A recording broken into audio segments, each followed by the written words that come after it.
Le claquement sec et assourdissant d'un fusil de précision Mauser allemand, résonnant à travers une vallée européenne en ruine, était un son qui hantait les cauchemars des fantassins américains longtemps après que les canons de la Seconde Guerre mondiale se furent tus.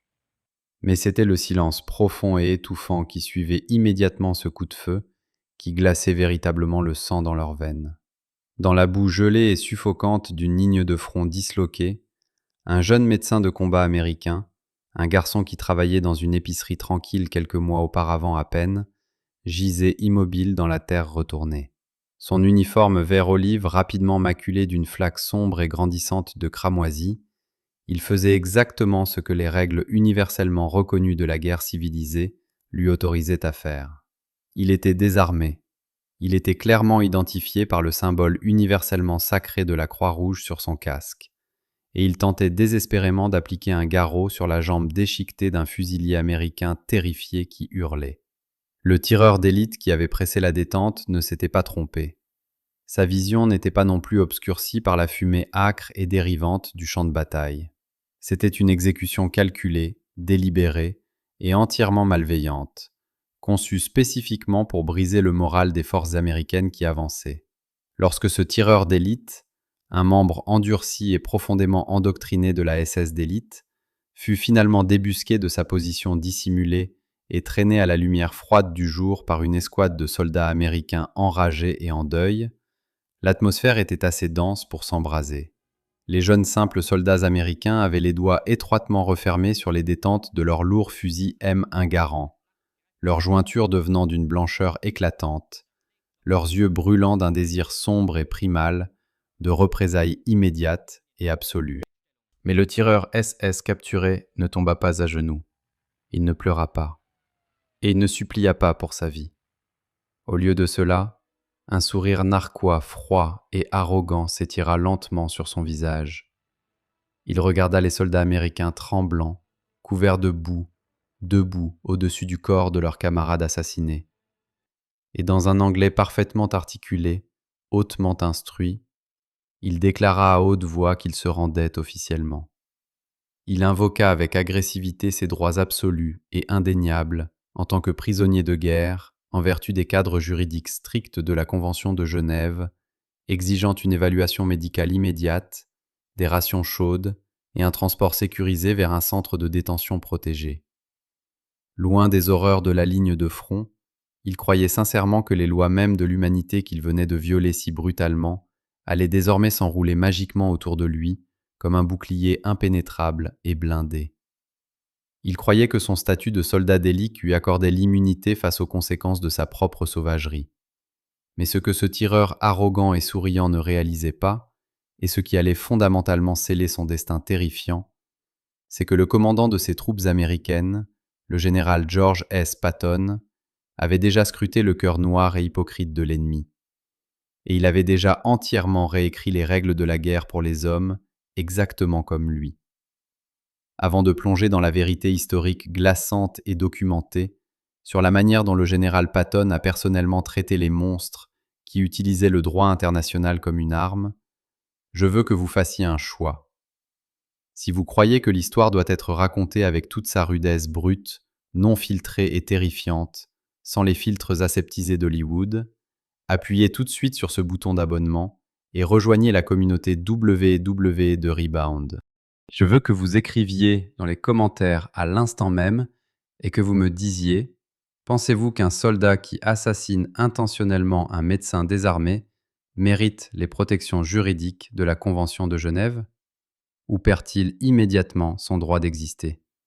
Que le débat commence. Car l'histoire que vous allez entendre mettra à l'épreuve les limites absolues de votre boussole morale. Pour saisir véritablement l'ampleur explosive de cette confrontation, vous devez d'abord abandonner complètement la version propre, héroïque et profondément aseptisée de la Seconde Guerre mondiale qui a été servie au public pendant des décennies. La réalité des lignes de front était un hachoir à viande sombre, suffocant et moralement ambigu, où les règles théoriques rédigées par des politiciens dans des salles chaudes et confortables en Suisse ne signifiaient absolument rien lorsque vous saigniez à mort dans l'argile glacée de l'Europe. Pour le fantassin de combat américain, le médecin n'était pas simplement un autre soldat. Le médecin était la bouée de sauvetage ultime, le seul minuscule éclat fragile d'humanité et d'espoir restant dans un paysage par ailleurs apocalyptique.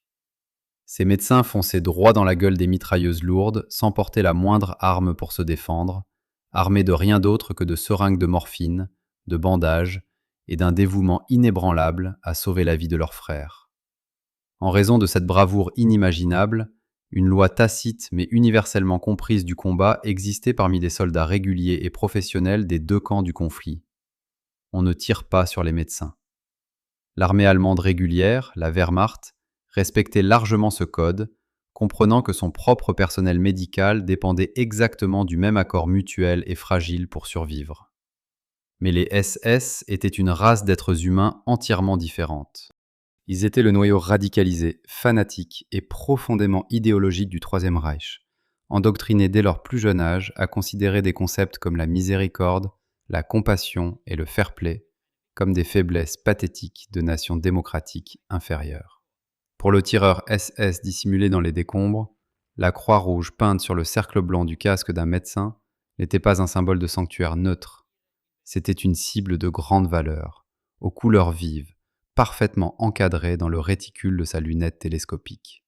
Il savait que tuer un fusilier retirait une arme du combat, mais tuer un médecin détruisait avec succès les fondations psychologiques de tout un peloton américain, laissant les blessés hurler dans la boue, jusqu'à ce qu'ils saignent lentement à mort, paralysant l'avancée d'une terreur pure et non diluée. Lorsque la nouvelle de ces exécutions délibérées et calculées du personnel médical commença à remonter la chaîne de commandement, cela ne se contenta pas de mettre en colère le général George S. Patton. Cela éveilla une fureur sombre, latente et incroyablement dangereuse au plus profond de son âme. Patton était un érudit complexe et hautement instruit de l'histoire militaire antique, un homme qui croyait sincèrement aux idéaux romantiques et chevaleresques du combat honorable. Mais c'était aussi un guerrier brutalement pragmatique, qui comprenait qu'on ne peut pas combattre un animal enragé et malade avec un journal roulé et un livre de règles. Il voyait l'adhésion stricte à la Convention de Genève, face à une guerre aussi monstrueuse et asymétrique, non pas comme un signe de supériorité morale civilisée, mais comme une faiblesse fatale et paralysante, qui entraînerait le massacre de milliers de ses propres hommes innocents. Nous n'avons pas à deviner ou à spéculer sur ce que Patton pensait de cette situation précise, car ses propres paroles documentées dans les archives historiques sont d'une clarté glaçante. Dans les semaines tendues et anxieuses qui ont précédé l'invasion amphibie massive de la Sicile en 1943, Patton se tenait devant les jeunes conscrits nerveux de la légendaire 45e division d'infanterie des États-Unis, les célèbres Thunderbirds. C'étaient exactement les mêmes hommes qui allaient plus tard découvrir les horreurs inimaginables du camp de concentration de Dachau.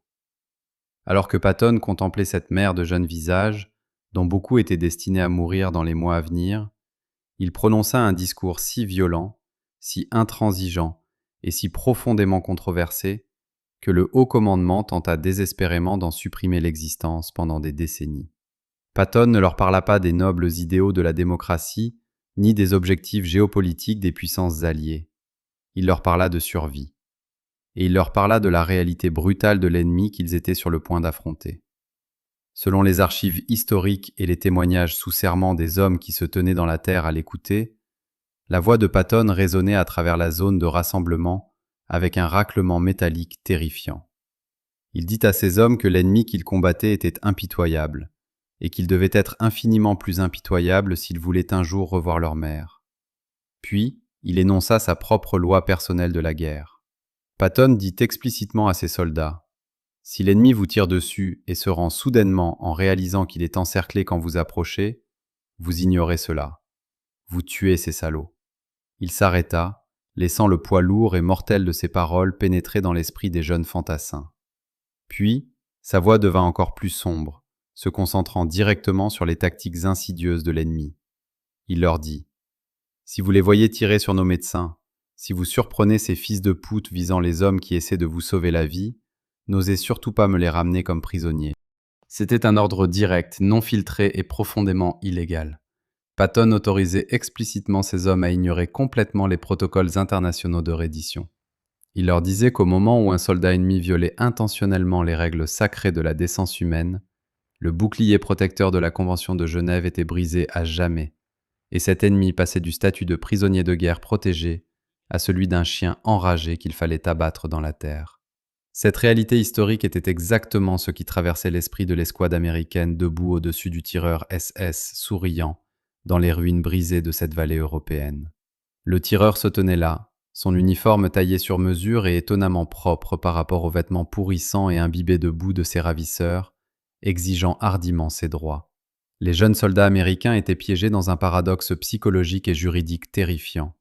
D'une part, la formation fondamentale profondément ancrée de l'armée des États-Unis, les articles de guerre et la menace d'une sévère cour martiale leur dictaient d'abaisser leurs armes, de traiter ce meurtrier avec un respect professionnel et de l'escorter en toute sécurité vers l'arrière. L'appareil politique bureaucratique du commandement allié exigeait qu'ils prennent la voie honorable. Mais d'autre part, le sang de leur meilleur ami imprégnait littéralement le cuir de leurs rangers de combat, et les paroles du général Patton résonnaient comme une lourde cloche de fer dans leurs oreilles. N'osez surtout pas me les ramener comme prisonniers. La tension dans cette cour en ruine était assez épaisse pour étouffer un homme. Le tireur, sentant l'hésitation, sentant la peur bureaucratique dans les yeux des jeunes conscrits américains, ne fit qu'élargir son sourire narquois, confiant que les douces sensibilités démocratiques des Américains finiraient par lui sauver la vie. Il exigea même qu'un officier soit amené pour qu'il puisse déposer officiellement une plainte concernant le traitement brutal qu'il recevait. Laissez-moi faire une pause ici et vous poser, à vous le spectateur, une question profondément sérieuse. Je veux que vous vous mettiez vraiment dans cette boue glacée. Je veux que vous imaginiez regarder le corps sans vie du médecin qui vous a sauvé la vie il y a seulement 2 jours, puis regarder le visage arrogant et souriant de l'homme qui a mis une balle à travers sa croix rouge. Si vous teniez ce fusil M un garant, que feriez-vous? Avaleriez-vous votre rage? Honoreriez-vous le texte juridique strict des traités internationaux? Et escorteriez-vous cet homme jusqu'à un camp chauffé où il attendrait confortablement la fin de la guerre? Ou vous souviendriez-vous du discours du général Patton? Enlèveriez-vous la sécurité de votre arme et livreriez-vous une justice absolue, immédiate et terrifiante, là, dans les décombres? Ce n'est pas un exercice théorique, c'est la réalité poignante à laquelle ces jeunes hommes ont été confrontés. Je veux que vous fassiez défiler la page maintenant et que vous tapiez « justice » si vous appuyeriez sur la détente, ou que vous tapiez « crime » si vous croyez que les règles de la guerre doivent être respectées quoi qu'il arrive. Voyons où la communauté WW2 Rebound se situe véritablement sur les réalités brutales du champ de bataille. Pour comprendre comment cette confrontation s'est dénouée, nous devons nous pencher sur l'un des chapitres les plus sombres, les plus controversés et les plus hautement classés secrets de toute la carrière militaire de Patton. Que s'est-il passé lorsque les hommes de la 45e division d'infanterie ont effectivement suivi les conseils impitoyables de Patton? La vérité historique se trouve dans les dossiers fortement censurés du massacre de Biscari. Pendant les combats intenses et chaotiques en Sicile, un groupe de soldats américains, poussés au point de rupture absolue par les tireurs d'élite et les salles tactiques, capturèrent plusieurs dizaines de combattants ennemis. Au lieu de les emmener dans un centre de prisonniers de guerre, un sergent américain nommé Horace West, l'esprit brisé par le carnage incessant et les oreilles résonnant des instructions explicites de Patton, fit marcher 37 prisonniers hors de la route principale, les aligna et exécuta méthodiquement chacun d'entre eux avec une mitraillette Thompson. Lorsque le haut commandement américain découvrit cette horrible exécution de masse, ce fut la panique absolue. Le général Omar Bradley, un homme qui adhérait strictement au livre de la loi militaire, exigea que le sergent West et les officiers responsables soient immédiatement traduits en cour martiale, dépouillés de leur grade et potentiellement exécutés pour crimes de guerre.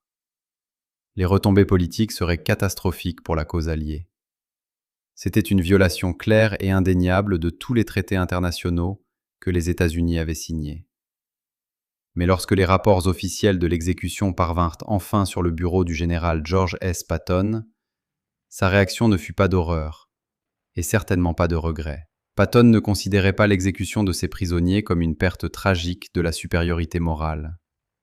Il considérait la cour martiale imminente de ses propres soldats américains comme une trahison bureaucratique des hommes qui saignaient et mouraient réellement sur les lignes de front. La réponse documentée de Patton, conservée dans sa correspondance personnelle avec le général Bradley, est l'une des pièces à conviction les plus glaçantes et révélatrices concernant sa véritable nature. Patton écrivit une lettre argumentant explicitement contre la tenue d'un procès public. Il ne niait pas que les exécutions avaient eu lieu, mais il écartait avec désinvolture l'avis des soldats ennemis, les qualifiant essentiellement de sans valeur. Et puis, Patton offrit une solution sombre, calculée et entièrement illégale pour faire disparaître tout le problème. Il dit à Bradley et à la chaîne de commandement d'ordonner aux officiers impliqués de rapporter officiellement que les prisonniers tentaient de s'échapper agressivement ou de résister violemment à leurs ravisseurs.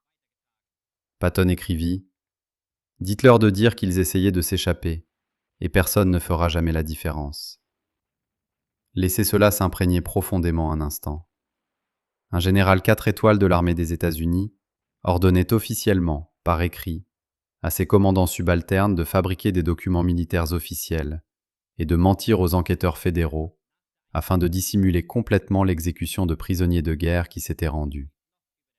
Patton fournissait à ses hommes une échappatoire juridique sombre et tacite. Il créait une politique de l'ombre, un protocole non écrit, mais pleinement autorisé pour traiter les monstres qui se cachaient derrière la Convention de Genève. Il envoyait un message clair et indéniable à l'infanterie de première ligne. Si vous rencontrez un ennemi qui combat sans honneur, un tireur SS qui vise les médecins, ou une unité qui feint une reddition pour tendre une embuscade à vos amis, vous avez la permission implicite du plus haut commandement d'éliminer la menace, et la paperasse officielle sera manipulée pour vous protéger. Cette politique de l'ombre changea fondamentalement la dynamique psychologique du champ de bataille. Le GI américain, normalement contraint par des codes moraux stricts, réalisa soudain que l'autorité suprême au-dessus de lui ne valorisait pas la vie des auteurs plus que celle des victimes. Alors, qu'est-il arrivé à l'arrogant tireur SS souriant, debout dans les ruines, exigeant ses droits et attendant un nid chaud? Le jeune sergent américain à la tête de l'escouade, un homme dont le visage était gravé par l'épuisement profond d'un combat sans fin, fixa l'Allemand pendant un long moment silencieux. Il écouta le tireur citer avec assurance le droit international, exigeant de voir un capitaine américain. Le sergent ne cria pas, il ne frappa pas le prisonnier, et il ne perdit pas son sang-froid. Il hocha simplement la tête lentement, les yeux complètement vides et totalement dépourvus de toute chaleur humaine. Il fit signe à 2 de ses simples soldats les plus grands et les plus aguerris au combat. Il dit au tireur d'une voix calme, d'un calme glaçant, qu'ils allaient l'escorter personnellement jusqu'au centre de détention de l'arrière, tout comme l'exigeait la Convention de Genève. Le sourire narquois du tireur s'élargit en un rictus victorieux et condescendant, alors qu'il ajustait avec arrogance son uniforme taillé sur mesure et commençait à descendre la route boueuse jonchée de débris, flanqué des 2 gardes américains lourdement armés. Le tireur croyait avoir déjoué avec succès le système. Il croyait que son intelligence supérieure et sa connaissance du droit international l'avaient sauvé. Mais ce que le tireur ne savait pas, c'est que le centre de détention se trouvait à 8 km à l'ouest et que les gardes américains le faisaient lentement et délibérément marcher vers une forêt de pins dense et disloquée à 5 km à l'est. Les récits historiques des vétérans de la 3e armée sont remplis de ces histoires silencieuses et sombres. Les histoires qui n'ont jamais figuré dans les rapports officiels d'après-action, ni dans les manuels d'histoire policés. Elles décrivent les longues marches dans les bois avec des prisonniers jugés trop dangereux, trop fanatiques ou trop coupables pour être autorisés à survivre. Environ 20 minutes après que le tireur et ses 2 gardes eurent disparu dans le brouillard épais et glacé de la forêt européenne, un seul écho sec d'un fusil M, un Garand, claqua dans l'air humide, suivi d'un silence absolu et ininterrompu. Quelques instants plus tard, les 2 simples soldats américains émergèrent seuls de la lisière des arbres. Leurs fusils étaient négligemment jetés sur leurs épaules. Leurs visages étaient des masques de pierre complètement indéchiffrables. Lorsque le jeune lieutenant demanda officiellement au sergent où se trouvait le prisonnier SS de grande valeur, le sergent n'hésita pas. Il ne cligna pas des yeux. Et il ne montra pas la moindre once de remords. Il regarda directement dans les yeux de l'officier et récita la phrase calculée exacte que le général Patton leur avait fournie. Il déclara calmement « Le prisonnier a résisté violemment et tenté de s'échapper, mon lieutenant. » Le lieutenant, pleinement conscient des règles tacites de l'armée de Patton, hocha simplement la tête, se retourna et effaça complètement l'existence du tireur du registre quotidien. C'est la réalité brute, terrifiante et profondément inconfortable de la justice rendue par le général George S. Patton. Ce n'était pas une justice née de grandes salles d'audience, de juges impartiaux et de documents juridiques soigneusement dactylographiés. C'était une justice sombre, viscérale et instantanée, née dans la boue glacée d'une civilisation qui s'effondrait, exécutée par de jeunes hommes épuisés qui avaient été forcés de témoigner des profondeurs les plus sombres de la dépravation humaine. Patton comprenait fondamentalement une vérité terrifiante sur la nature humaine que la société polie tente désespérément d'ignorer. Lorsque vous combattez un ennemi qui a complètement abandonné sa propre humanité, un ennemi qui considère votre compassion comme une vulnérabilité tactique à exploiter, adhérer strictement aux règles de la guerre civilisée ne vous rend pas moralement supérieur. Cela fait simplement de vous une cible. Le tireur SS se croyait brillant en utilisant la Convention de Genève comme bouclier après avoir commis un crime de guerre. Mais Patton était infiniment plus impitoyable. Il utilisait le brouillard de la guerre et l'immense pouvoir bureaucratique de son commandement pour s'assurer que le tireur ne vive jamais assez pour voir l'intérieur d'une salle d'audience. Alors que nous sommes assis ici aujourd'hui dans le confort et la sécurité relative du monde moderne, il est incroyablement facile de regarder en arrière ces événements historiques documentés et de porter des jugements moraux sévères. Il est facile pour les universitaires et les historiens de s'asseoir dans des bibliothèques chauffées et d'étiqueter Patton comme un dangereux criminel de guerre, un homme qui encourageait imprudemment ses troupes à abandonner leur boussole morale et à violer le droit international.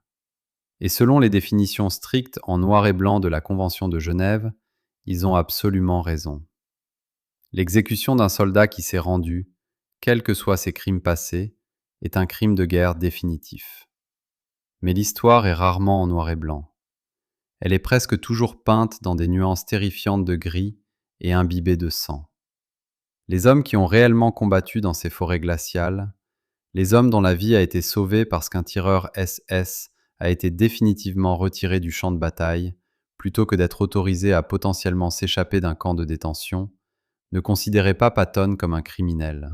Ils le considéraient comme le seul commandant de toute la hiérarchie alliée qui se souciait vraiment, sincèrement, plus de la vie de ses propres soldats de première ligne que de sa propre réputation politique ou de l'opinion de la communauté internationale. Il était prêt à sacrifier sa propre âme, à se salir les mains et à porter le fardeau lourd et sombre de ses ordres illicites, afin que ces jeunes hommes puissent survivre au cauchemar et rentrer auprès de leur famille. Cela nous amène à l'héritage ultime et durable du général George S. Patton, un héritage qui continue de susciter d'intenses débats et controverses près d'un siècle plus tard. Ce n'était pas un saint, ce n'était pas un homme parfait, et ce n'était certainement pas un chef doux. C'était une force de la nature profondément imparfaite, hautement volatile et parfois terrifiante. Mais dans les heures les plus sombres et les plus désespérées du XXe siècle, lorsque le monde entier vacillait au bord absolu de l'anéantissement total par un mal industrialisé et méticuleusement organisé, le monde n'avait pas besoin d'un gentleman poli pour négocier des traités. Le monde avait désespérément besoin d'un monstre, prêt à combattre les monstres. Patton était exactement cela. Il était l'épée sauvage et intransigeante des forces alliées, un homme qui a regardé dans l'abîme du Troisième Reich sans ciller. Je tiens à vous remercier d'avoir entrepris avec moi aujourd'hui ce voyage incroyablement sombre, intense et non filtré dans les recoins cachés de l'histoire. Des histoires comme le sort du tireur SS sont intentionnellement laissées en dehors des documentaires grand public parce qu'elles sont inconfortables. Elles remettent en question nos visions simplistes du bien et du mal, et elles nous forcent à affronter les réalités brutales du conflit humain. Mais si nous voulons un jour vraiment comprendre l'immense poids psychologique écrasant porté par la plus grande génération, nous ne pouvons pas détourner le regard de l'obscurité. Si cette plongée en profondeur a résonné en vous, si elle vous a fait remettre en question les récits officiels, ou si elle vous a donné un nouveau respect profond pour les terribles fardeaux portés par le GI américain, rendez-moi s'il vous plaît un immense service. Partagez cette vidéo avec quelqu'un qui apprécie véritablement l'histoire militaire authentique et hautement documentée. Laissez un like pour aider à signaler à l'algorithme que l'histoire réelle compte toujours sur cette plateforme. Et si vous n'avez pas encore fait, appuyez sur ce bouton d'abonnement dès maintenant et activez toutes les notifications afin de ne jamais manquer un épisode de WI Rebound. Les livres d'histoire sont remplis de mensonges aseptisés, mais ici, nous creuserons toujours pour trouver la vérité crue et inconfortable. Je veux que vous laissiez un dernier commentaire avant de partir. Connaissant toute l'histoire, le massacre de Biscari, les dissimulations et la réalité des lignes de front, croyez-vous que Patton était un héros nécessaire ou un homme qui est allé beaucoup trop loin? Continuez à questionner, continuez à creuser, et je vous retrouverai dans la toute prochaine plongée historique en profondeur. Restez vigilants. La prochaine fois, nous découvrirons ce qui s'est passé lorsque Patton s'est retrouvé face à face avec un nazi de haut rang qui pensait pouvoir acheter sa sortie de la corde du pendu.